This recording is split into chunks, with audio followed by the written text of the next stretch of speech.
Hello all, అందరూ ఎలా ఉన్నారండి? నాకు 100కి 1000 మార్క్స్ వచ్చిన రెసిపీ గోంగూర పచ్చి రొయ్యల కూర చూపించబోతున్నాను. బిగినర్స్ కూడా చాలా ఈజీగా చేసేస్తారు. ప్యాన్ పెట్టుకొని వాష్ చేసి పెట్టుకున్న రొయ్యలు వేసుకొని రొయ్యల నుంచి వచ్చిన వాటర్ మొత్తం ఇంకిపోయిన తర్వాత ఫ్రై చేసుకొని పక్కన పెట్టుకోండి. అదే ప్యాన్లో ఆయిల్ వేసుకొని హోల్ గరం మసాలా స్పైసెస్ వేసుకొని కొద్దిగా జీలకర్ర, ఆనియన్స్, పచ్చిమిర్చి వేసి ఆనియన్స్ బాగా ఫ్రై అయిన తర్వాత కొద్దిగా కరివేపాకు, అలాగే 1 స్పూన్ వరకు అల్లం వెల్లుల్లి పేస్ట్ వేసుకొని అల్లం వెల్లుల్లి పేస్ట్ పచ్చివాసన పోయేంత వరకు బాగా ఫ్రై చేసుకొని ఒక టమాటాని చిన్న ముక్కలు కట్ చేసుకొని వేసుకొని గోంగూరని ఆకులతో సహా వేసేసి మూత పెట్టుకొని గోంగూరని బాగా మగ్గనివ్వండి. బాగా మగ్గిన తర్వాత రుచికి సరిపడా కారం, 1 స్పూన్ ధనియాల పొడి, 1 స్పూన్ వరకు జీలకర్ర పొడి కూడా వేసుకొని బాగా కలిపి మూత పెట్టి మరికొద్దిసేపటి వరకు బాగా నూనె పైకి తేలేంత వరకు బాగా మగ్గించుకోండి.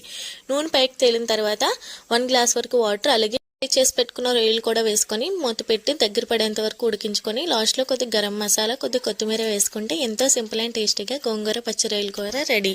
సరే, ట్రై చేసి ఎలాగుందో కామెంట్ చేయండి. Bye guys.